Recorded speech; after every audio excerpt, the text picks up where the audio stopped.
Movie के शुरू होते ही हम एक स्ट्रीट शेफ गाओ को देखते हैं। वो बहुत मजे मजे के खाने बनाया करता था। इसका एक छोटा सा रेस्टोरेंट है, मगर वो उसको साफ रखता है और अपने प्रोफेशन से भी बहुत प्यार करता है। लेकिन जो पास्ट में गाओ के साथ हुआ वो बहुत ही बुरा था। उसके फादर ने सिर्फ इसलिए उसे एक शेफ के पास छोड़ दिया कि वो कुकिंग को सीख सके। गाओ ने ये डिसाइड कर लिया था कि एक दिन वो बहुत बड़ा शेफ बनेगा और हर वो चीज हासिल करेगा जो वो अपने बचपन में ना कर सका। गाओ के फादर एक बहुत अच्छे शेफ थे और अब तक तो वो बहुत ही कमाल शेफ बन चुके थे, एक तरह के मास्टर शेफ। लेकिन उनका बेटा यानी गाओ उनसे बहुत नफरत करता था, क्योंकि उसने अपना बचपन यानी चाइल्डहुड अपने फादर के बगैर गुजारा था। वो उन्हें मिस भी किया करता था, लेकिन इससे उसके फादर को कोई फर्क ही नहीं पड़ता था। दूसरी तरफ गाओ के फादर यानी वही मास्टर शेफ भी इस बात से खुश थे कि दुनिया को नहीं पता कि इनका बेटा भी है, और ये बात गाओ को और सैड करती थी। अब सीन बदलता है और हम एक और फेमस, हैंडसम और यंग शेफ को देखते हैं। वो बहुत ही रिच और रॉयल फैमिलीज के लिए खाना बनाया करता था। उसका नाम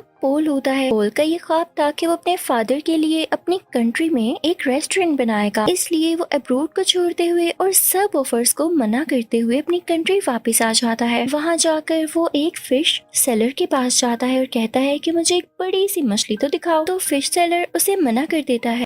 अब जैसे ही गाओ उसके पास बड़ी सी मछली लेने आता है तो वो आदमी उसे मछली दे देता है। ये देखकर पोल को बहुत गुस्सा आता है और वो गाओ को गुस्से से देखता है, जैसे वो उससे जेलस हो कि भाई इसने उसको मछली क्यों दे दी। फिश सेलर जब इन दोनों को गुस्से में देखता है तो वो मछली के 2 टुकड़े कर देता है ताकि इनमें लड़ाई ना हो। लेकिन वो दोनों फिर भी एक दूसरे को गुस्से से घूरते रहते हैं। अब हम पोल के शानदार और बहुत ही प्यारे रेस्टोरेंट को देखते हैं जिसकी आज ओपनिंग होती है। वो बहुत नीट एंड क्लीन एडवांस तरीके से बनाया गया और बहुत ही खुला रेस्टोरेंट होता है। उसको बहुत अच्छे तरीके से डेकोरेट किया होता है। पोल ने जो नया रेस्टोरेंट खोला था वो गाओ के रेस्टोरेंट के बिल्कुल सामने था, जिसे देखकर गाओ के दोस्त घबरा जाते हैं, क्योंकि ये नया रेस्टोरेंट इन कस्टमर्स का सारा इंटरेस्ट अपनी तरफ करने वाला था और इन सब लोगों को इनसे छीनने वाला था। और जिस बात का डर था वही होता है। सब लोग नए रेस्टोरेंट का टेस्ट चेक करने के लिए उसमें चले जाते हैं। तो गांव के दोस्त गांव को सपोर्ट करने के लिए डिस्काउंट ऑफर की अनाउंसमेंट करते हैं,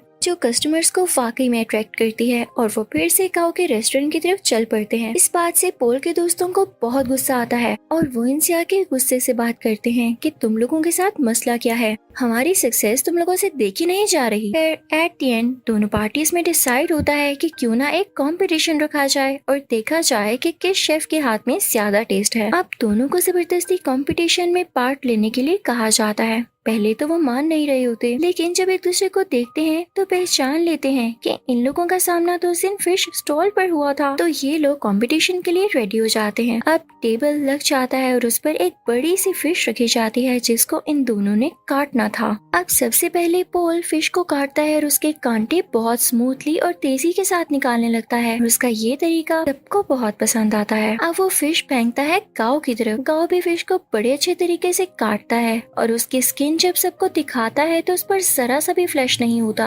यानी उस पर जरा सा भी फिश का मीट नहीं लगा होता। तो उसको भी सब बहुत एडमायर करते हैं, यानी दोनों की बराबर तारीफ होती है। अब वहाँ एक चेयरमैन भी होते हैं जो उनसे कहते हैं कि एक इंटरनेशनल कुकिंग कंपटीशन होता है, मुझे लगता है कि तुम दोनों को उसमें पार्ट लेना चाहिए। अब दोनों को प्रूव तो करना था कि इनमें से कौन बेस्ट शेफ है। तो दोनों रेडी हो जाते हैं। अब पोल मीडिया को बताता है कि मैं फ्रांस में कुकिंग करता था और चाइना आकर मैंने फील किया कि अब भी लोग पुराने तरीकों को यूज करके कुकिंग करते हैं। और जाहिर है ये बात वो इनडायरेक्टली गाओ को ही कह रहा था और इसे देख के गाओ को बहुत गुस्सा आता है। अब वहाँ सबको पता चलता है कि पहले इनका आपस में कंपटीशन होगा। अगर ये लोग उसे जीत जाते हैं तब ये लोग फाइनल तक पहुँच सकेंगे और साथ ही साथ बहुत ही बड़े मास्टर शेफ से मिलने का भी चांस मिलेगा। और ये मास्टर शेफ कोई और नहीं बल्कि गाओ के ही फादर थे। उधर गाओ के रेस्टोरेंट में पोल की दोस्त आती है और गाओ और उसकी दोस्त को रेस्टोरेंट आने का कहती है कि आज का खाना आप हमारी तरफ खाएं। अब वो दोनों यानी गाओ और उसकी दोस्त पोल के रेस्टोरेंट तो जाते हैं, लेकिन उनको खाना पोल नहीं बल्कि पोल की वही दोस्त सर्व करती है। दिखने में वो खाना तो फ्राइड एग और एक प्लांट पोट की तरह लग रहा था, लेकिन उसका टेस्ट एकदम अलग था। तो ये देख के गाओ सोचता है कि वाकई पोल की कुकिंग बहुत एडवांस है। तो वो सीधा किचन में जाता है और उसको गुस्से से कहता है, पॉल, अपना खाना अच्छा दिखाकर क्या साबित करना चाहते हो कि तुम बहुत अच्छे कुक हो? तो पॉल चुप रहता है और उससे मीट पकाने का कहता है कि चलो देखते हैं कौन ज्यादा अच्छा मीट पका सकता है। गाओ चैलेंज एक्सेप्ट करता है। अब गाओ बहुत ही अच्छे तरीके से वो मीट पकाता है, वो बहुत डिलीशियस लग रहा होता है। अब पॉल उसे कहता है कि मैं तुम्हें सेम रेसिपी के साथ ये डिश